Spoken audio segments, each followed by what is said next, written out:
Welcome to Believe in Falcons for real this time. I'm Open Haley. This is Mike. We were talking for about 10 minutes. We'll fill y'all in behind the curtain.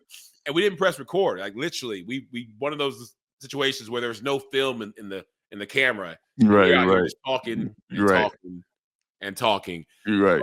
But some of the greatest hits of what we were talking about is we apologize to all the fans about the whole hammer thing, because Jesse the Hammer Tuggle is of course the hammer, and I forgot about that because I'm old. I have gray hair. I'm 44, and I have 20 years of concussions. Like 20 years of concussions. He was like, "Cool, how many concussions you had?" I say easily over 100. Like, no, you didn't have over 100 in practice. We forget about practice. We always focus on just the games. Yeah, but we like, you see stars in practice. We have some hits in practice too. Yeah, right. And so, like, from the practice to the games, like, I have easily 100 concussions, and that means I'm allowed to make mistakes. And the mistake I made was forgetting that the hammer is already taken. And so apologize, Jesse. Apologies, Jesse Tugger. But if you guys do have a nickname that I could retroactively put on my my media profile, I'd love it, because OV the blank Mahaley, there's a vacancy of awesomeness that you guys can help me, because Mike has the burner. I'm sure in his basement he has like a burner like moniker or symbol, or his name. It's cool to have a nickname. I have none, so I'm nickname-less. And if y'all want to in the comments offer up some options, that'd be great. But Mike, it's 2025. How was your New Year's? It was great, man. No complaints. We went out to Iberian Pig. Shout out to them.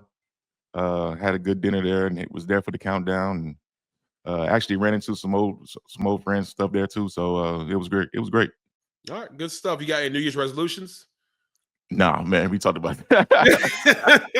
We didn't get to share it with the great people. We were talking to ourselves for 10 minutes. I never make it out of January every time I make a resolution. So I'm just going to say day by day, man. Just get better day by day, man. That's fair. I mean, you're in good company. Most people don't fall through their resolutions, which is why they do it every single year. Right. Every single year, right? It's the same thing. I'm going to lose weight. I'm going to the gym. I'm going to So I'm going to try to read the Bible from beginning to end. I'm going to promise my wife I'm going to do that.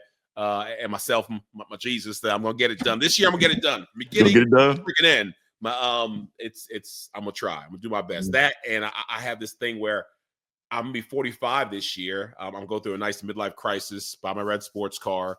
And I would like to get in football shape for some reason. Why? I don't know.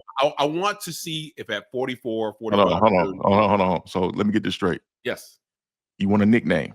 Yes, I do. You want to get in football shape? I do. And you want a red sports car?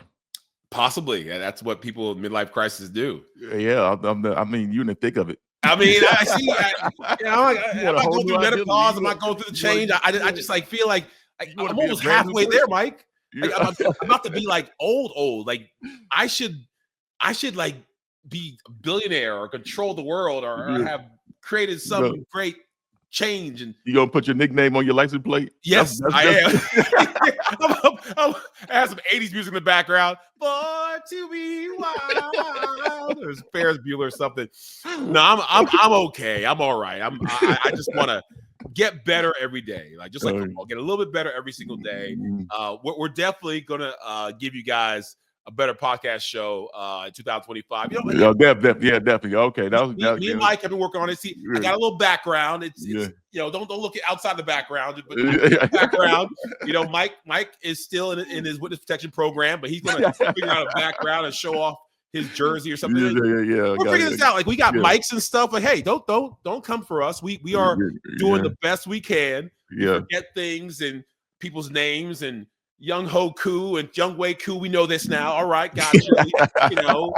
It's a process, people. It is a process, and it's a process as well. The Falcons are a process. They are work in progress. There are a lot of things, and we now, as we know, are not in control. We now have to beat the Panthers, which, as bad as they got their butts kicked by Baker Mayfield, it's still not a given. It's still not it's the Panthers. We're definitely beating them. Right. I have no confidence that we could easily put them away.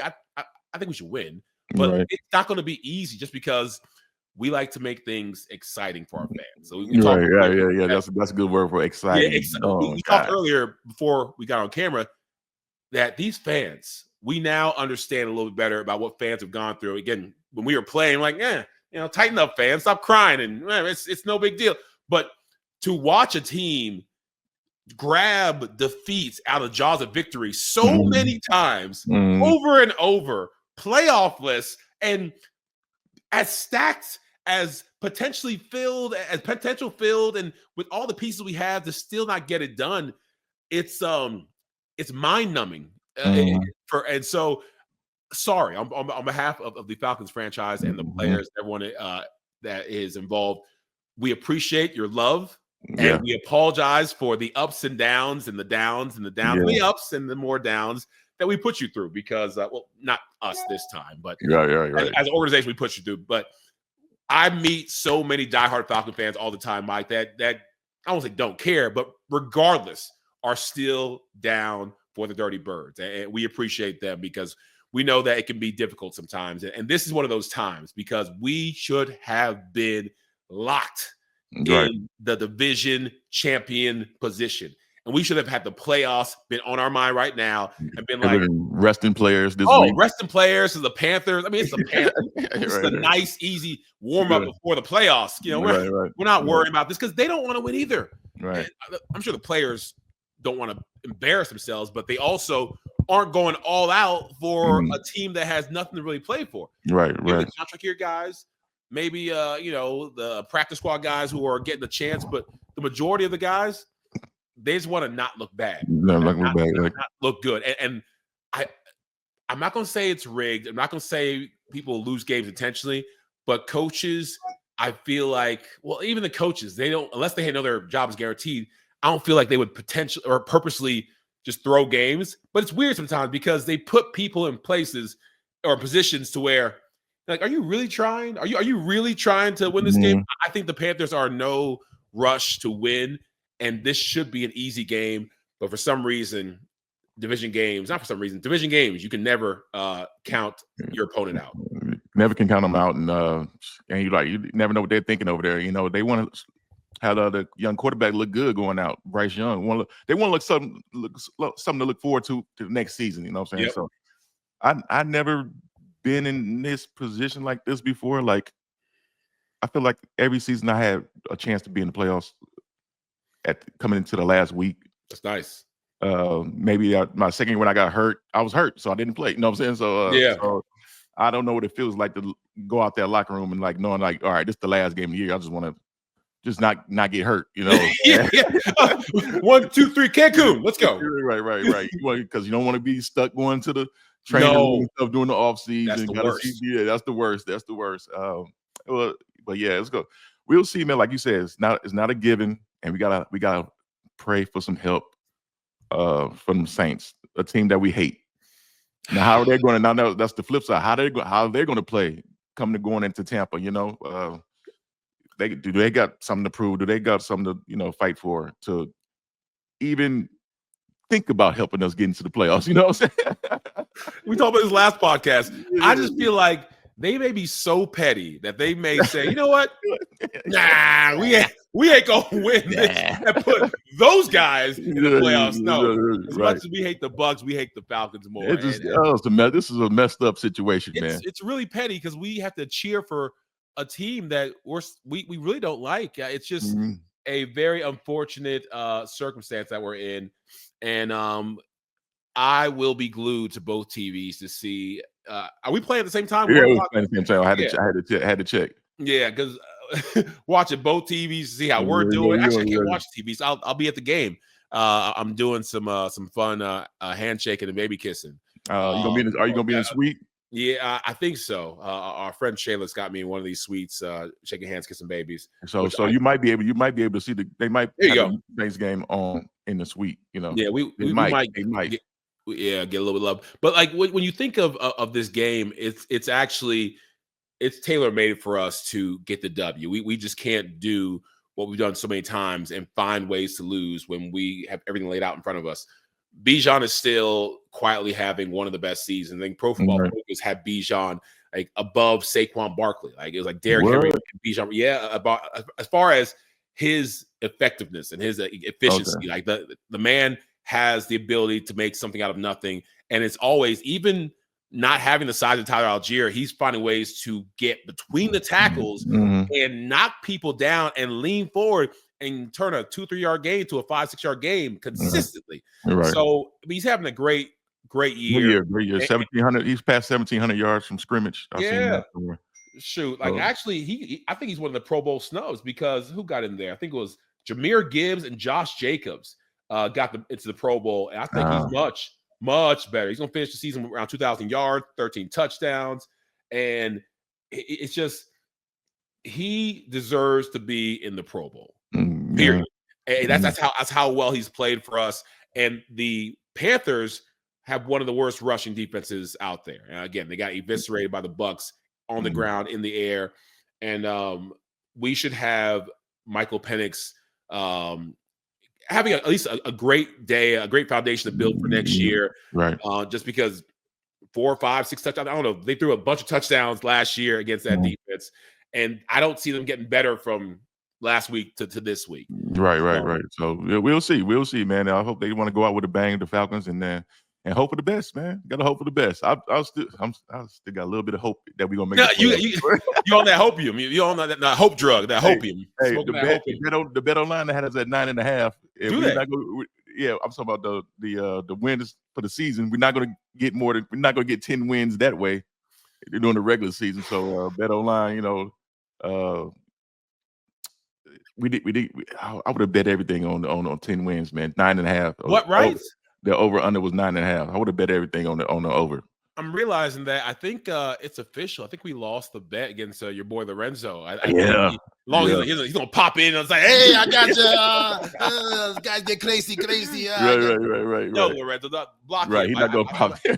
Don't let him in. I'm tired of it. I'm not in the mood today. But he was right. We were wrong. But again, the Panthers game it's one where anything can happen. We can play the way we're supposed to play.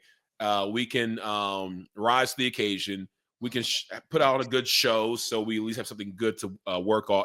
But I think a lot of this is going to be, I think everyone wants to see if you kind of come to the conclusion that it's not going to happen playoff-wise. Right. It's about next year. And it's about, can Michael Penix be the franchise quarterback that we want him to be, that we need him to be? Can he get over the rookie mistakes that you saw last game? Again, the Giants was just, 7-on-7 field day. But the Commanders actually showed that, hey, this guy still has some growing to do, which is understandable because it's his second professional game ever. Right. And I don't care how good Sunday night. Exactly. The speed of the game is the speed of a game. You can't watch film. You can't practice. You can't, just mental reps. Yeah. Game. You have to actually be in there. You have to actually see that linebacker blitzing. You have to see those safeties rotating. You have to see, make the calls and the audibles and the kills and be able to figure out, all right, I got my timing down with Drake, with Kyle Pitts, with Bijan. So I know when they're breaking here, I throw it there. All that stuff. Yeah. The quarterback, but just being around quarterbacks, I know is just small difference between a touchdown and interception or a ball that's overthrown, and he overthrew a couple of balls. Yeah. I mean, that's game speed. You know what I'm saying? You can't practice. You always say practice like the game speed, practice like that. But we know, professionals, we know it. Like it's another level once the game starts. You know what I'm saying? Once that whistle blows, like you can't. That's what bothers me about the preseason thing. Him not playing in the preseason. Like, why was y'all like hiding him? Like. He looks good. He looks good for the little 2 games that we've seen him. Yeah. Like, he looks pretty good. He doesn't look awful, but it's like, why not play the kid, get him those game reps? You know what I'm saying?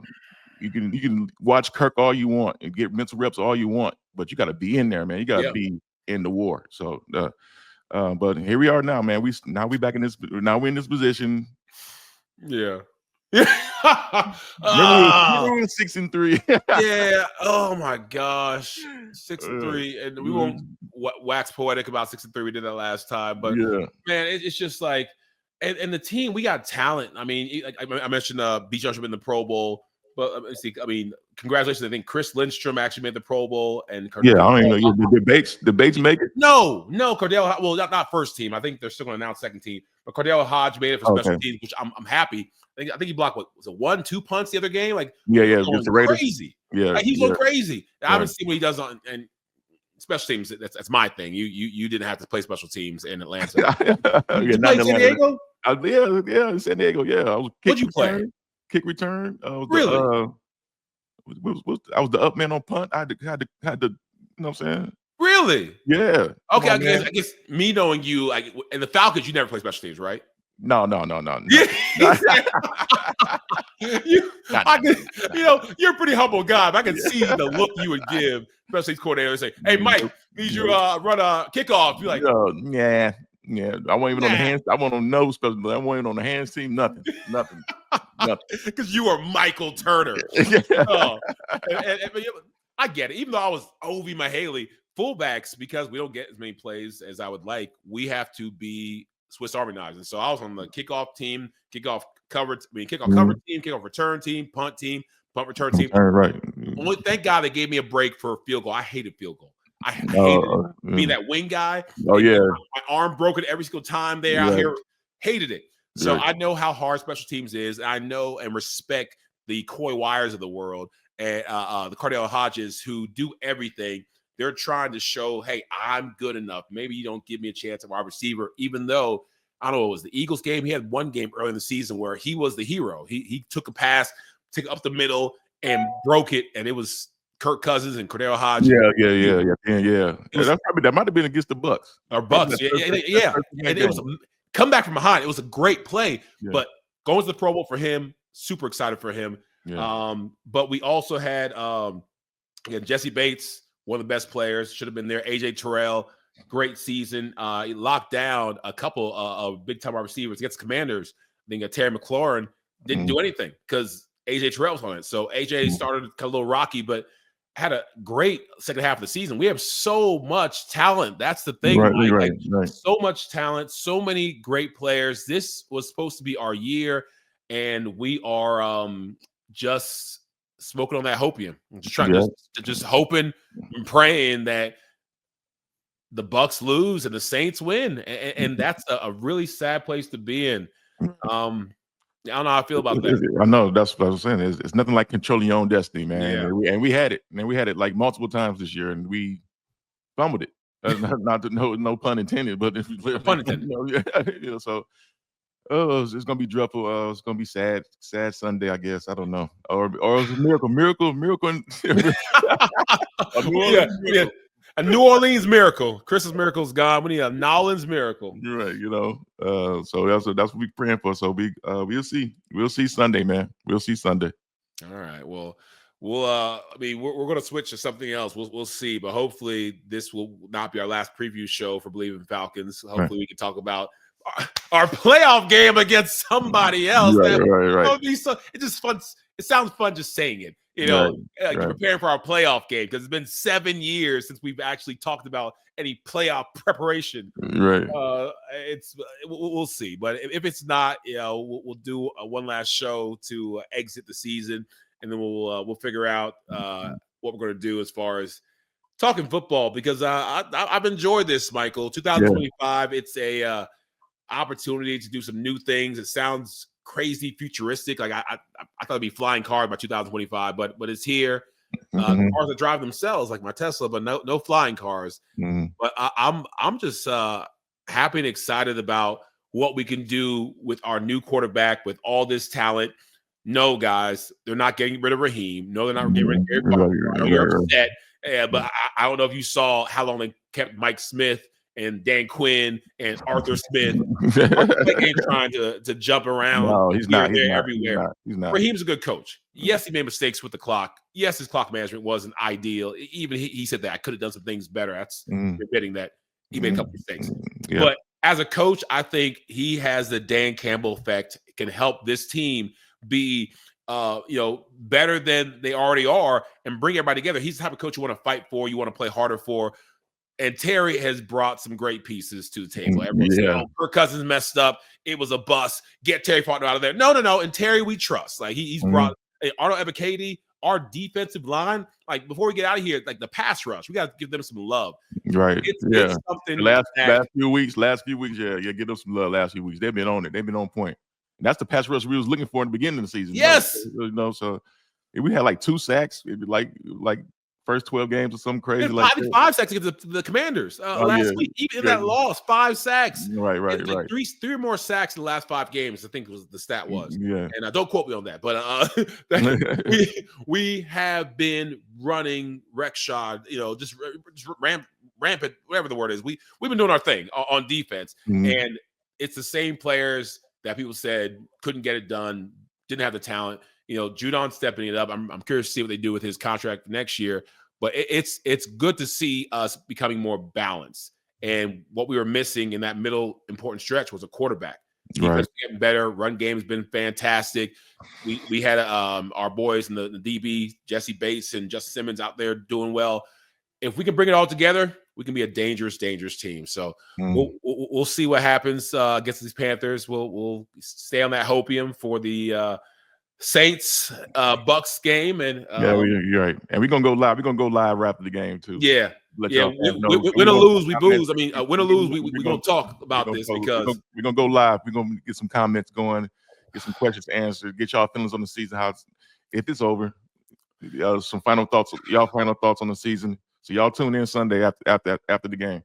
Yes, yeah, we appreciate all the likes, subscribes. More and more people I meet, out there talking about how much they appreciate the podcast, and just hearing 2 old football Falcons talk about their experience on the game and their take on the game, and we appreciate y'all appreciating us. So, Mike, we have got to talk about the Saquon Barkley foolishness, I call it, because as 2 fellow running back, as 2 of the greatest running backs in the history of football, I think we need to weigh in on what the hell Saquon's doing. I don't like it. I don't like it at all, because when you have the chance to show the world what greatness looks like, and you're just like, nah, I'm gotta sit back and let the young guys play. I'm gonna sit back and I want to break in my record. I'm gonna sit back and just be average or above average. No, but listen, he's not average, but he's trying to act like he's a regular running back. Against the Giants the first time, he could have broken all types of records. But he was like, let the young guys play. Let the young guys play in the third, fourth quarter. And I'm just like, why? Why? It's your old team that did not want to pay you, and you had a chance to just stick it to them. And I get it. Maybe the first round, you're like, you know what? It's all good. I want to be a nice guy. But to have it come around to the last game of the season, you can break the running back rushing record, and you're like, I'm not playing? Like that it kind of infuriates me, because I'm a nice guy. You're a nice guy. But when we play ball, you can't be a nice guy. You have to have that killer mentality. And Saquon is being way too nice in this situation, is my thoughts. But what do you think about the whole situation? I love it. You love it. I love that he said. What do you love about it? I love that. One, he knows he has to play an extra game to break the record. To me, if it was me, I know it's like, yes, the season record, but we got an extra game to do it. It's not like I really broke it. That's how I look at it. For one. 2, it's the playoffs. Playoffs coming up. That's why you got to put the team above yourself, because it might be karma. I don't know. It might be karma against him trying to stick it to him. He ends up getting hurt. Then what is everybody going to say? Yeah, I mean, I get it, but you can't play the game. You never play the game to get hurt. And I actually was talking to a fan about this. It's an extra game. Is it not real? Is it not legitimate? Right. I'd say, if you have that mentality, if a 16-game season comes on and one guy has almost twice as many carries as the other guy says, I broke the record, but the other guy's like, but I got like 7-8 yards per carry. If I would have had many carries as you, I would have broke the record. Are you saying that his record is not legitimate because he had a bunch of carries? He could have, because Eric Dickerson, I think I don't have the numbers in front of me, he had a bunch of carries to hit that record. And Saquon, even with an extra game, could have less carries than Eric Dickerson and still break the record. If that's the case, there's fair game. Yeah, if it's less carries, then it's fair game. If less carries, then it's fair game. Definitely. But the thing is, Mike, he doesn't want to. He doesn't want to do it. He doesn't want to try. Like he wants to just play the nice guy. Hold on. We don't know if the coach told him no. You know what I'm saying? We don't know that. We don't know that. We're not in the locker room. No, we're not. But He was like, I don't no, know you're any not doing it. coach. You sitting down. No. But the I don't know. I think the coach would have respect to ask them, do you want to do it? Do they want to do it? And then ask the O-line, do y'all want to do it? That's what you got to ask. Get the O-line involved. Yeah. So no, Mike, you you're got to read the running room. back. You're one of the greatest running backs in the game in Falcons history, easily. Would you do what Saquon's doing? Would Michael Turner say, no, I don't want to play the game where you could break the record? I would try to get it first half. You know what I'm saying? Like let's go out there and just crush them first half, and then put me out naturally. It's a blowout. If it took the third quarter or the fourth quarter, are you telling me that you would actually say, I will be this close, but I don't want to go after it? It's hard. It's hard. I'm not in that situation, but what would you do? Me myself. But you said it's less carries. I will. You know what I'm saying? Like, okay, I'll go for it. Because you never be guaranteed to get in this position again. Exactly. You know what I'm saying? To get 2,000 is a blessing. You know, that's amazing in itself. Now you got a chance to get the record on top of that. Right. Go down the history books. But that goes back to our question. You trying to win a Super Bowl? You trying to get personal records? I'm trying to do both, Mike. I'm trying to do both. Why I gotta choose? It's 2025. I'm not choosing. I want to get the Super Bowl and I want to get the record. Yeah, I know. Yeah. It's tough. But it's not tough. Hey, it's tough. I gotta know who's playing around me too, though. I'm not going out there with some Joe Schmoes. You know what I'm saying? You know what I'm saying? The Jamokes. That's what we should say in the line. Now, if we had the line that we had again, Todd McClure, Mud Duck, we had Harvey Dahl, Tyson Claypool. Because it's their record too. You know what I'm saying? It's not. And those guys want it. Those guys want to go down in history. I would think so. And from what I heard the first time around, when he could have broke the individual game record against his team, former team, the Giants, he said, let the young guys play. The coach came up to him. You want to go in? You want to running back coach? And O-line was like, what you want to do? Like, let the young guys play. And everyone's like, oh, that's so nice and so chivalrous, whatever. And he's a gentleman. And yes, but no. Like, he's a dog. He's a dog. We've seen him run. We've seen him play. He's got that dog in him. But I'm just curious as to why he ain't letting that dog out. You know, he ain't coming out to actually fight for what I think is his, which is that record with as many amazing plays he's given us. I would think he deserves to have it. Now, Eric Dickerson's loving the fact that he's not playing. And he's saying, 17 games, blah, blah, blah. But he's supposed to do that. Saquon's supposed to do your best every single game to try and help your team win. And I guess because the game doesn't really matter, part of the reason why he's like, man. Man, yeah. So, yeah, I don't know, man. I don't know. It's tough. It's tough. It's a tough decision. It's definitely not easy. That's why it's getting talked about on all the networks, you know what I'm saying? They're all over the TV and everything. Is like, what do you do? Yeah. But then you got to know those Giants guys too. Like, will they do something dirty to them out there? Like, yes, they absolutely will. So, all right, it's pros and cons. So Saquon, you got to think about all this stuff, man. Yeah. So Saquon, do what you do. You've earned the right to make your own decision. If it was me, I'd go for the record. If it was Mike, he probably wouldn't. But, I'll be thinking long and hard about going for it. You know, like I said, I need everybody in on it though.